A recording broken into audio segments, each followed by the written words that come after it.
Assalamualaikum warahmatullahi wabarakatuh.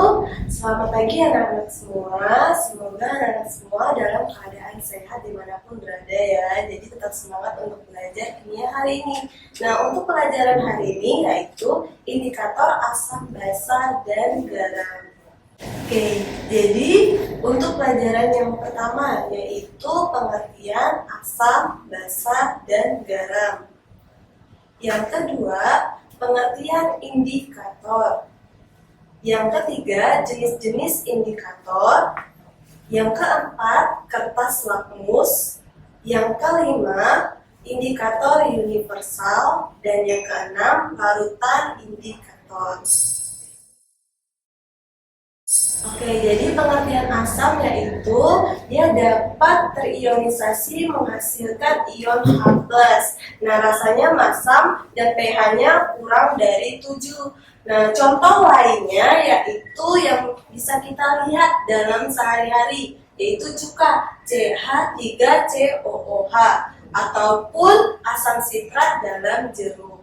Nah, untuk pengertian basa sendiri, dia yaitu dalam air terionisasi menghasilkan OH-.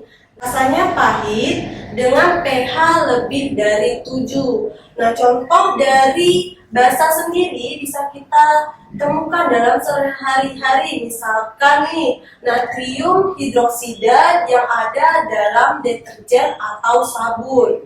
Nah, ataupun magnesium hidroksida itu yang bisa ditemukan dalam obat mah. Selanjutnya yaitu pengertian garam. Nah, garam ini hasil reaksi netralisasi dari asam dan basa. Nah, pH-nya itu sama dengan 7. Nah, contoh dari garam yang bisa kita temukan yaitu NaCl yang terdapat dalam garam ataupun natrium bikarbonat yang ada dalam soda kue. Nah, selanjutnya yaitu indikator. Nah, indikator itu sendiri adalah zat yang memberikan warna yang berbeda dalam kondisi asam dan basa. Nah, ada jenis-jenis dari indikator. Yang pertama, indikator alami. Nah, untuk indikator alami ini, dia berasal dari bahan alami. Contohnya, kol atau bunga kembang sepatu. Nah, untuk indikator buatan, ada kertas lakmus, ada indikator universal, ada pH meter, dan ada larutan indikator.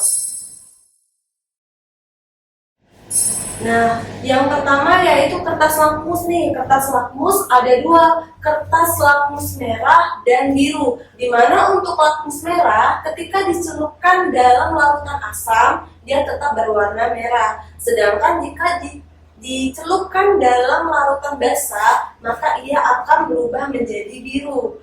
Nah, berkebalikannya dengan lakmus biru, ketika lakmus biru dicelupkan dalam larutan basa, dia akan tetap menghasilkan warna biru. Sedangkan jika dicelupkan ke dalam larutan asam, maka dia akan berubah menjadi merah. Oke, selanjutnya yaitu indikator universal. Jadi, indikator universal itu sebuah kertas yang memiliki berbagai warna yang dapat digunakan untuk mengukur nilai pH dalam suatu larutan.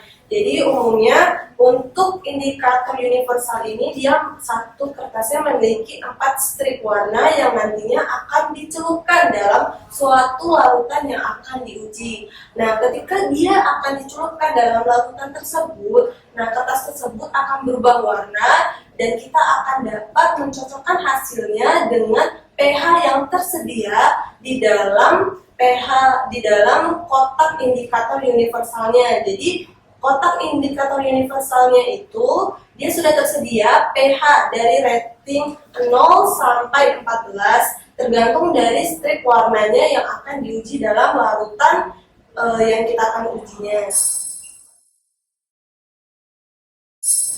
Oke, yang selanjutnya yaitu pH meter. Jadi pH meter ini yaitu jenis alat ukur yang digunakan untuk mengukur suatu larutan.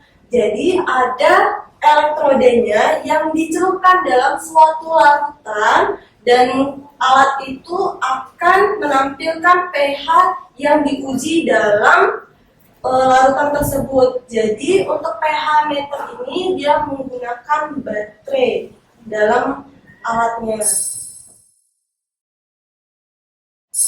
Nah, selanjutnya yaitu larutan indikator. Jadi zat-zat warna yang mempunyai warna-warna berbeda dalam larutan yang bersifat asam, basa, dan netral. Jadi ada jenis-jenis dari larutan indikatornya. Yang pertama, metil merah. Jadi perubahan warna dari merah ke kuning. Nah, rating untuk pH-nya yaitu 4,4 sampai 6,2. Yang kedua, metil jingga, perubahan warna dari merah ke kuning. Nah, pH-nya 3,1 sampai 4,4. Yang ketiga yaitu brontimol biru, perubahan warna dari kuning ke biru dengan rating pH-nya yaitu 6,3 sampai 7,6. Nah, yang terakhir yaitu fenolphthalein, di mana perubahan warnanya dari tak berwarna menjadi merah.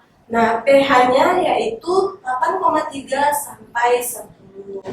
Oke, sekian untuk pelajaran indikator asam, basa, dan garam. Ibu harapkan anak-anak semua tetap bersemangat dan dalam keadaan sehat. Assalamualaikum warahmatullahi wabarakatuh.